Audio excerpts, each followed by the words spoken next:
Season 20, serial number 2, story number 124 overall, of course. It is Snakedance. Written by Christopher Bailey or Kate Bush. Directed by Fiona Cumming. And produced by John Nathan Turner. Oh, there we go. I wanted you to get the names out at least. Well, because of the delay in Discord, every time I would say it, there would be the lag for you, but you would be saying it as I'm saying it. So it's like, oh, am I allowed to talk? Okay.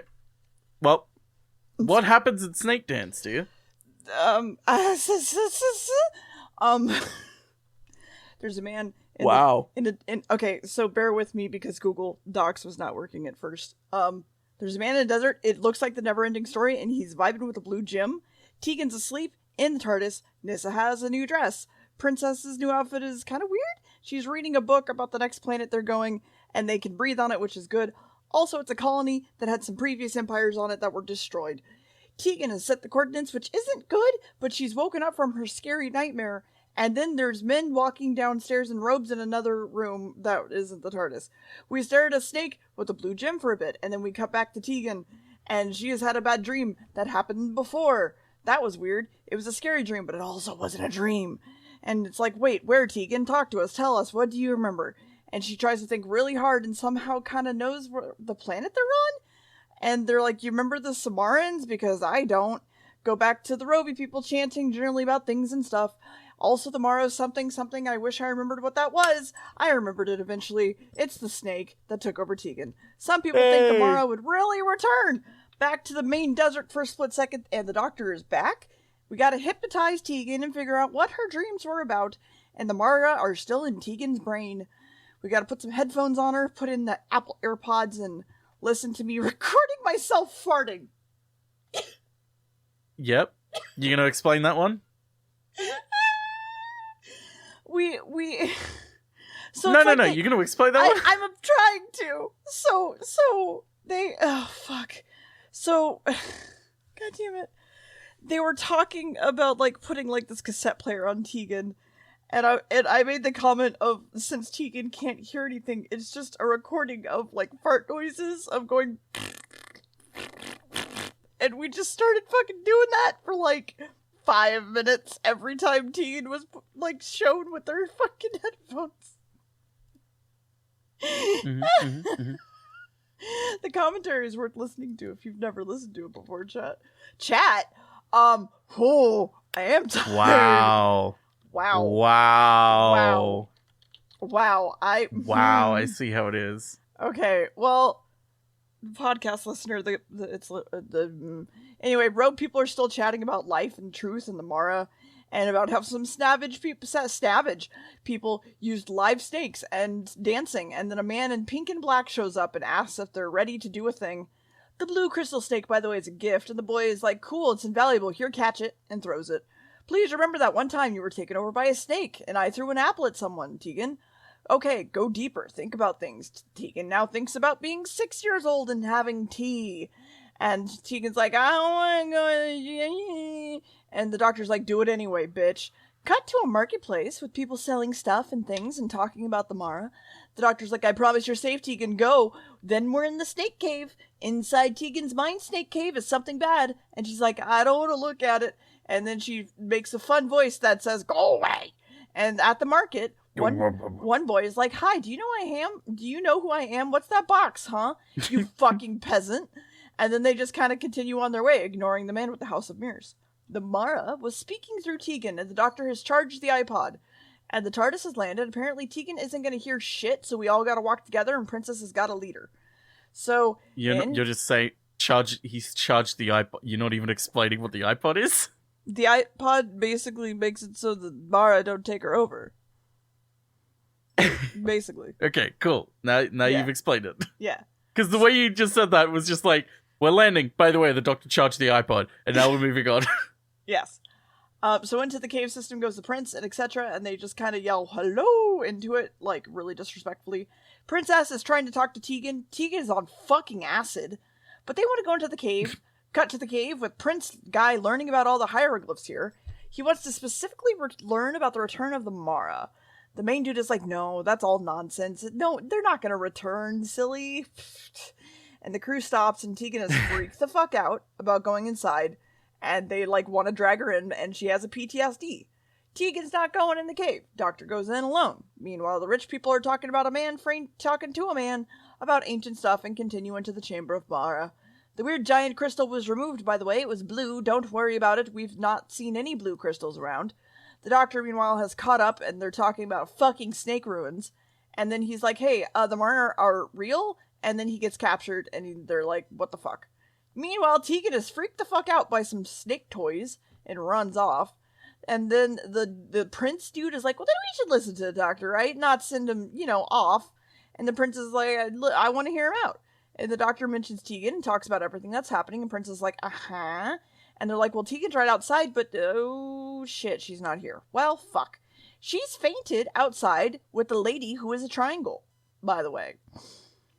Princess is there and goes, oops. And Prince is like, hey, I should kill you, probably, but let's just go. Tegan still can't hear, but has her headphones taken off. And Triangle Lady is like, I tell the future, but not really, I'm a liar.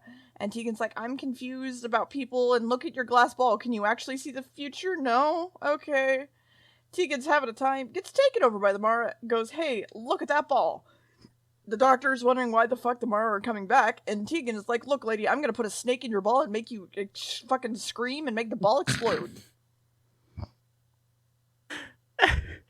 Ball explode. Mm-hmm. So hello, it's Christopher Bailey is back again, aka Kate Bush, writing again after writing Kinder. This one is a little bit less overtly Buddhism and a little bit more about. He stated that the idea for the serial came from a story or article or something about isolated Christian sects in the Arizona desert that handled snakes as part of religious rituals. The religious groups he's referring to are actually located in Appalachia, areas such as Tennessee, Kentucky, and Georgia, not Arizona. Mm-hmm. It's weird. It's also a little bit he still following the same sort of naming convention of Buddhist terms, but a little bit less on the nose. Oh, one could argue a little bit on the nose still. Manusa is the human realm. Tana is craving, and Dugdale from Dugati, meaning unhappy existence.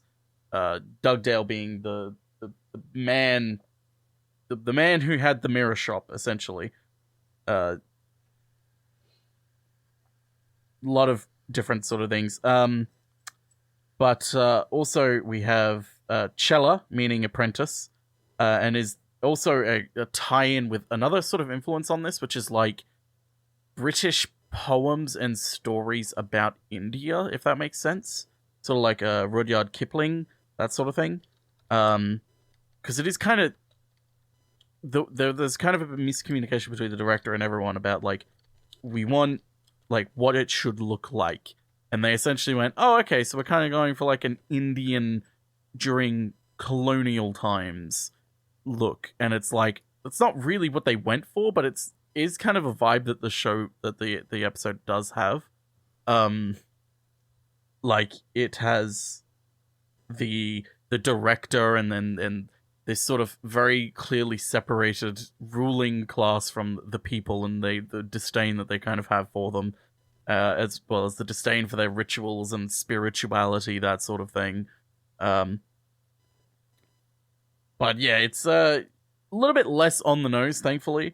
But also, he wanted to make it more multi-faith rather than just Buddhism, because it was kind of embarrassing having everything be so on the nose Buddhist names and everything, and it's like, it doesn't really feel right to have it all about that. So it's more about, in general, the idea of religious rituals and spiritualism and you know, how it guides and everything to do with that sort of stuff. But yeah, what happens in the next part, dear? Well, the lady screams some more until she's fine, and Tegan just poofs away. The Doctor and the Princess are upset about life for the moment and kind of want to figure it out. The two of them are going to head out and find Tegan. Meanwhile, what the fuck did I write? Tegan is wandering around and going, lol, you can't catch me, and taps the princess on the shoulder and goes, hi, I'm okay, what's up? I don't have the tape recorder anymore, the iPod, don't worry about it.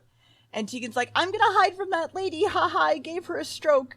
And then it breaks through for a moment and goes, please, Jesus Christ, help me, the Mara coming back. And then she runs off again because the Mara came back.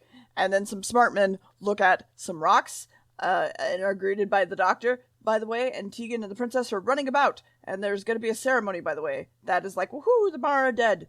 The doctor was like, let's call it off. Woohoo! And he's like, yeah, we'll do that. There's the door, bitch. Princess has lost Tegan, but she's wandered into the Hall of Funny Mirrors. And Doctor is arguing about what happened to Tegan, and he's really smart about the legend, apparently. Tegan is looking at her fucky-ass self in the mirror and giggling, and one of the mirrors really does it to her and puts her, it's really short, and puts a snake skull over her face. And the legend of Mara, return in a dream and meet the great crystal in their minds, apparently, says the younger fucking archaeologist. And there's some snake dance. Haha. And Princess is wandering around and found Triangle Lady's room and the iPod. She's like, oh, that's weird. Doctor looks at the faces of delusions on the hat, by the way, and he goes, wow, there's only 5 fucking stupid primitive idiots. And the doctor's like, just put the fucking hat on. Just put the hat on it. When you put the hat on, there's 6. You're a fucking idiot. You're the 6th fucking stupid face. And having been made fun of, the archaeologist is like, get the fuck out of here. Tegan doesn't want to look at the Mara. It's very scary. And then they're like, wait, what about the mirrors we used? And they're like, don't worry about it. And she has some anxiety and spiraling. And the snake skull is talking to her now. And Mirror Guy is watching all of this happen. And Tegan's snake tattoo is back, which is kind of cool. The doctor finally asks who the fuck the snake dancers are. And everyone's like, the fuck did you say? The mirror dude is like, hey, you want to be a part of my show? You're really cool. And she starts disassociating. And he's still fucking talking for a while. And starts to hate himself for a little bit, which is a fucking mood. But then the Mara, like, confronts him and goes, fuck off. You don't matter at all. The lazy prince is like, and the queen is putting on a gold robe and leaves, and she's going to a party. And he's like, I don't want to go. Doctor and princess are back in the cave and need to look at the hieroglyphs. The queen, however, comes back and goes, please come to the party because I asked you. And he's like, and they look for symbols for a bit and going, wow, look at these. What are they? We need to learn what these mean. Meanwhile, the prince is visited by Mirror Man for some reason. He's like, I need to go with you. He's like, all right.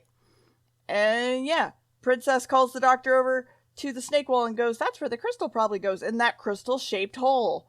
Mirror Man is dragging around the prince to Mirror Booth. She's like, please meet this lady. And Prince is there and goes, I want to offer you my hand with the snake and make you scream like a baby.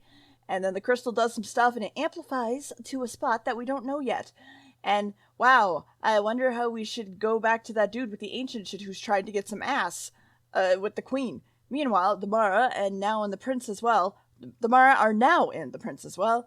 And Tegan is like, shut the fuck up, follow me. Princess is now sitting on the floor with the doctor. Look at this crystal, please. Think really hard about it. And doesn't really fucking do anything. Snake lads and the mirror room dude are still getting around. And so we should amplify the crystal because it's not doing anything. Tegan, by the way, is pissed that the big crystal is gone because she's the Mara. And the doctor is amplifying the crystal, so maybe it does some stuff. Tegan touches the wall, opens the snake door, and the crystal doesn't glow, which is cool. And the snakes are like, all this shit is unimportant and boring. And Murder's like, but I want it. The doctor is excited that the crystal could make things happen out of thin air. And the doctor fucks off and busts into the artifact place and goes, give me that crystal, please. And then gets thrown out again. Tegan then holds her snake friend's hand and they stare at the mirror room man a whole lot while trying to kill him. Yeah. Oh. Yeah. Yeah. Does it work? We'll find out. Oh, okay. So 2 weeks prior to the start of the production of this episode, Peter Davison was asked to film what he believed to be a promotional trailer for Australian television. In fact, it was a ruse concocted by John Nathan Turner. In reality, when Davison arrived on location, he was surprised to find Matthew Waterhouse, Sarah Sutton, and Janet Fielding, Adric, Nissa, and Tegan, respectively, already there in full costume. Davison was even more surprised to discover that they were accompanied by Eamon Andrews, and that he was the subject of This Is Your Life. The occasion marked the second time that a Doctor Who star had been featured on the show, the other being John Pertwee in 1971. Other things as well. Peter Davison kind of joked that he saw the story as a bit of a rest for him, because Janet Fielding could do all the heavy evil acting, so he didn't have to. Also, Martin Clunes, most well known, I believe, for playing Doc Martin on Doc Martin. This is one of his very first roles. Not his first, but one of his first roles. He's rather embarrassed about his role in this serial, mainly because chat shows keep bringing up clips from it to show him in the silly costumes and everything. And it's like, hey, you're this well-respected British actor. Hey, remember in the 80s when you dressed like a femboy for a show? And it's like, no, don't. Please, just let me live, please. I do respectable things now. And it's like, yeah, I did it once, but let me live. Amazing.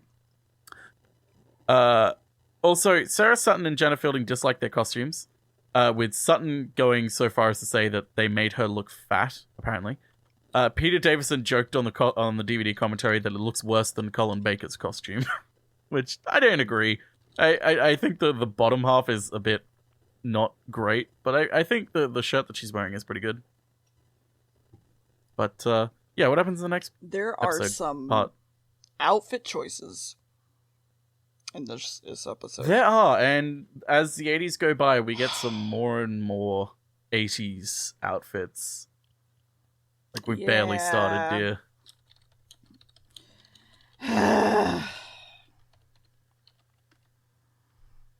Okay, well, the Doctor is in prison, but he's brought food, and Snake Bros are like, I really want the fucking crystal, by the way, goddammit. The Doctor is trying his best, talk to Kid Archaeologist, and he's like, well, you're not actually the first to have brought this up, so, maybe I trust you a little bit. Cut to Desert Man with a snake and a crystal. Prince comes back home and goes, Mom, I want to look like you, by the way. I want to look at you, by the way. They chat for a while, and she's like, what's behind your back? And it's just a glass I found at the market. And then he kind of throws a fit. Princess is wandering around the prison, trying to free the Doctor. Doctor's very upset that he cannot leave and screaming more and more, but Princess has gotten inside of the prison, at least. Prince, by the way, comes back, takes the glass from his mom, and leaves again without a word. The archaeologists are talking about... I forgot his name was Dojin already. Fuck. And his... I absolutely spelled it the way you think I did. And his journal and how the Mara are coming back. Older dude is like, it's nonsense. Younger dude thinks it's a code. And then Prince shows up asking for a favor. Princess wants to get the Doctor out, but there's no electronics on the lock, so what do we do? Young archaeologist shows back up, gives Doctor the Dojin journal. It's got a lot of porn in it, and Princess gets some code to basically be told the key is in the other room, go get it. Old archaeologist is like, I know where the crystal is, but why would I show it to you? The Doctor's like, this is a code. It's about the mind's eye. And then he danced the sneaky dance. Prince shows up, the old man, the cup, and it freaks him the fuck out. And he's like, I have more cups if you want it. So they both leave to go get the cups, and Princess is like, okay, I'll grab the key. The snake dancers were apparently driven away because they were scared by other people's mental power. Princess, by the way, is caught by the queen with the key, and she's just like, okay. There's just a puppet show going doo-doo-dee-doo-doo, and the prince is enjoying watching it, by the way, just for a way too long. Queen wants to know where Sun is and is confused about what to do. There's a puppet snake. I just wanted to add that. And then the prince grabs some candles and they leave. Doctor's like, Dojin left to go purify himself, and the queen shows up with the princess. She's like, what the fuck is going on? Archaeologist is like, oh, this cave, it's all spooky in there. But then we blindfold him and go inside. And Princess is now in prison as well. So let's sit around and read the journal, because what else are we going to do? They reopen the snake door, and inside we go. Take off the blindfold. Look at stuff. But then we find the Doctor finds the Mirror Man entirely brain dead. It was not the Doctor. 2 seconds. You right? The archaeologist finds the Mirror Man brain dead, being like, come look at these things. And shit. And the prince starts laughing, and the Doctor's like, wow, look at this crystal one more time and talk about things. Archaeologist is like, these aren't a hoax. Are these a hoax? These can't be a hoax. Well, they threaten him with giving them information about where the crystal is. The doctor, meanwhile, is like, this crystal is perfect and has 0 gravity, but wait, how is this possible? Because the crystal is over 800 years old. That's weird. Continuing to threaten the archaeologist, we learn about where the crystal is. So take the archaeologist to the ceremony while the princess is having a snake inflate a little bit on her arm. It's a little weird.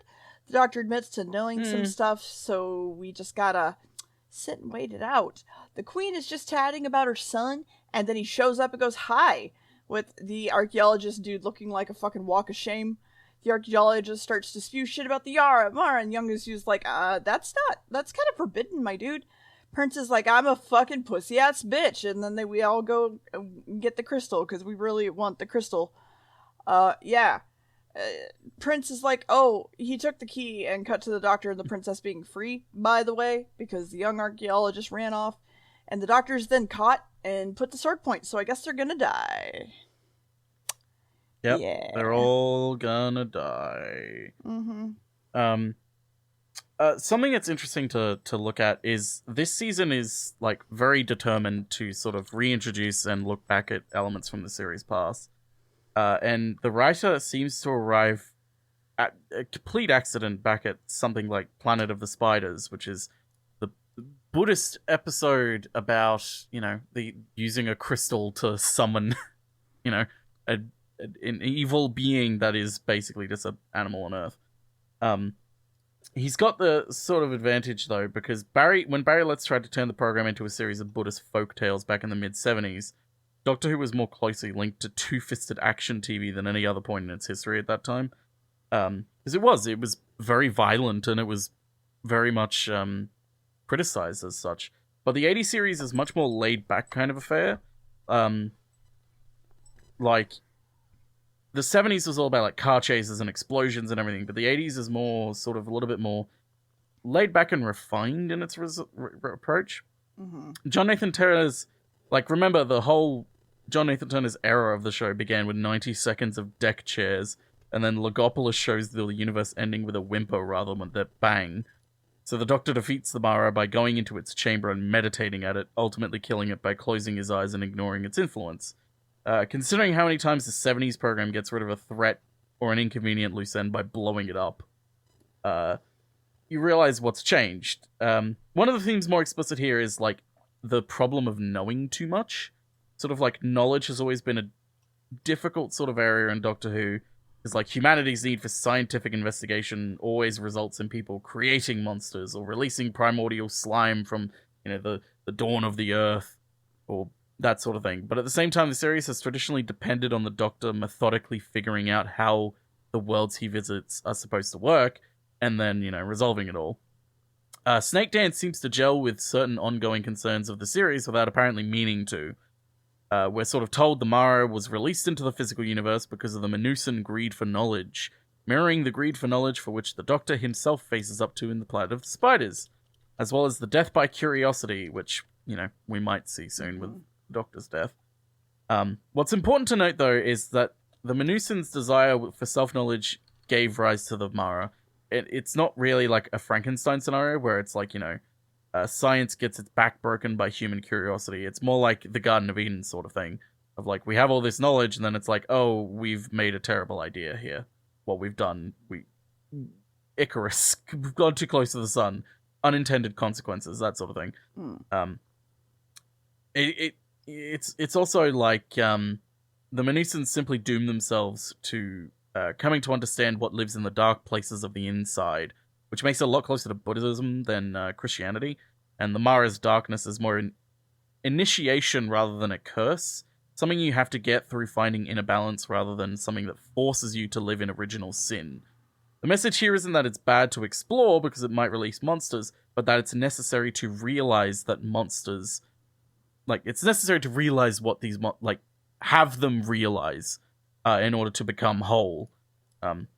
Sort of the idea that, light and dark aren't completely opposite, but they're actually whole. Two halves of a whole. You can't have light without the dark, that sort of thing. But yeah, that's sort of where it dips its toes into.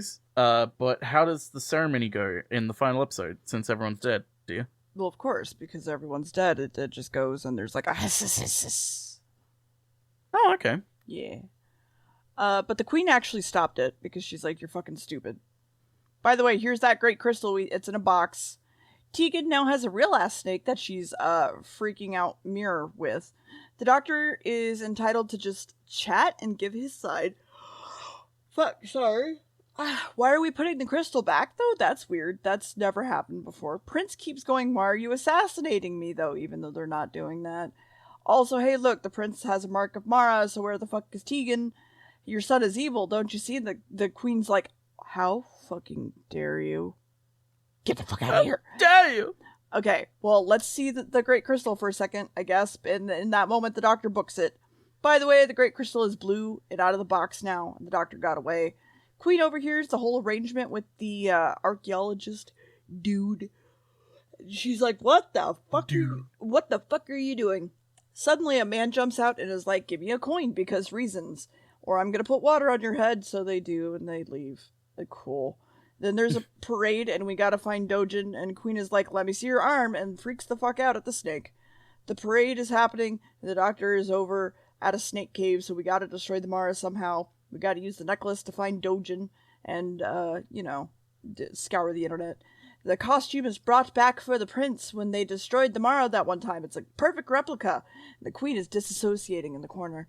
The doctor's now outside, and is gonna use that crystal to think really hard, and that way we can radio some people and ask for help. Crystal do a glow, then stop, and now we wait. And I lost my shit because the prince looks like he was cast as Cloud number 3 in his 2nd grade play. And it's a lot. Mm-hmm. And the queen is like, yeah, this is perfect. You know, because, yeah. Jesus Christ. Dojin shows up, by the way, stands there, then brings the doctor a snake. It bites Dojin, then we give it to the doctor, and it bites him. And then we mentally talk to Dojin for a bit and stare at each other's eyes very deeply. And we gotta ask how to save Tegan, and he's freaking the fuck out, and they're like, just find your center point. And he's like, cool. Because it's kind of like, hey, you're freaking out from anxiety? Just calm down. Yeah, just calm down. Just don't be anxious. Just don't be anxious. Just calm down. What have you got to be anxious about? Oh, Jesus. Anyway, it's fine. Anyway, it's like, hey, you find yourself with the still point. And the parade, by the way, is headed for Bye, Shiv. For Snake Cave. The doctor's like, hey, what's up? I'm alive. We should head out and see if this works. Ceremony's now having a time in the cave. Doctor runs that way. We gotta ask, who will save us from the snake? And the prince stands up and goes, yeah, it's me. Then we have a test. And we have to do some temptations, including fear, which is glitter. We put some glitter on him. Despair. It's a stick. Greed. You look at the crystal. It's greed. You look at the crystal. I guess cool. But he touches it, and they're like, what the fuck are you doing? And he's like, this crystal is fake. The fuck? And then he breaks it. And the prince is like, I have actual knowledge, though. Look, it's a great crystal. Also, I have a fucking snake on my arm. And everyone's like, oh my god. While the guards are advancing on the doctor, princess, and the young archaeologist attack him, so the doctor runs. Prince is ready to put the crystal in the snake hole. And then we bring out Tegan with the snake on her arm. And she's like, too late that we put the crystal in the hole. And the wall lights up and makes a real bad noise that everyone hates. Tegan drops her snake and it gets bigger and does a roar. And it's feeding on everyone's fear. And the doctor comes in and goes, go find your still point. Just calm the fuck down. It's not that bad. Just take a breather and drink some water. You're fine. And then we take off our necklace and keep screaming. Tegan, though, is screaming internally, hates all of it before showing up inside of the snake's mouth, kind of. What's happening? Who's stopping the becoming? Who, his, woo? And the doctor who's staring at his crystal and doing some still point stuff. And apparently is fighting everything off by not having his mind controlled. Tegan is like, look at me, please, while other people try to grab him. That doesn't work because he kind of tases him off somehow. And we rip the crystal out of the wall and Tegan fucking faints.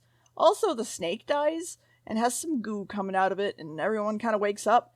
Tegan literally has a, emotional fucking breakdown, really badly. And we just go, yeah, the Mara's been destroyed again, I guess. Definitely. There's definitely not an audio story that's a direct sequel to this one. Mm-hmm. Where, fun fact, Tegan has the dreams again, essentially, and the Doctor's like, okay, that's it, we're going to fucking resolve this once and for all. And so he's like, we're going back to Menusa, we're going to solve it, but the TARDIS accidentally sends them to back during the Samaran Empire, the Menusan Empire, sorry. Remember the one that died overnight? Turns out it died overnight because they accidentally brought the Mara, and it's actually a lot of fun. Like, everyone gets like possessed by the Mara, and like, imagine like this incredibly futuristic New York. Suddenly, everyone is just going fucking crazy. It's kind of great. It's called Cradle of the Snake. It's really good. I recommend it. But no, yeah, it says that there's a sequel to it. Mm-hmm. But in that one, the Mara does die. Yeah. Well, it's more like the Mara lets go of Tegan. But yeah, that's Snakedance. It rather held in high regard. I'm not sure if I'd hold as high regard as like some other episodes, but I do see why people like this one a lot. It is a very good representation of a certain sect of Doctor Who, especially with balancing it with Kinder. But yeah, what did you think of Snakedance here? Do you enjoy the Snake's Dance? Not really, no. I gave it like a 2. Wow, you didn't even like Martin Clune. There's just so many little things that what was the point of the fucking puppet show other than foreshadowing? And like, you don't have to do it with the fucking puppet show that goes on for 20 minutes and shit. 20 minutes. It went on for like 3 minutes max. And it feels it was to show it was to show how ingratiated this idea of the Mara and like this whole story of like this ordinary man destroyed the Mara was in this society. I agree. But that's like, already they shown could have with taken a few of everything the else. cuts out. Well, yeah, but this is just them like really reinforce like their entire civilization. Like you have like the little things here and there of like, you know, everything is snake themed and they have the big snake, but it's like it's adding more so it doesn't feel empty, because without some of it, it would feel like empty and that you would notice that there's no people at all. I feel like it does not need it at all. I don't know. There's just a lot of little things like that I'm like, this could have gone without this, and I don't know. I just don't really enjoy it, honestly. That's fair. Next episode, we have a lot to talk about with it. Joy. Mordrin blank. Am I even going to be able to guess this? You will if I tell you that Mordrin is a person. It's not like with an S, like a Mordrin's something. No. It's Mordrin blank. I guess you could phrase it as Mordrin is blank, but it's just titled Mordrin blank. What?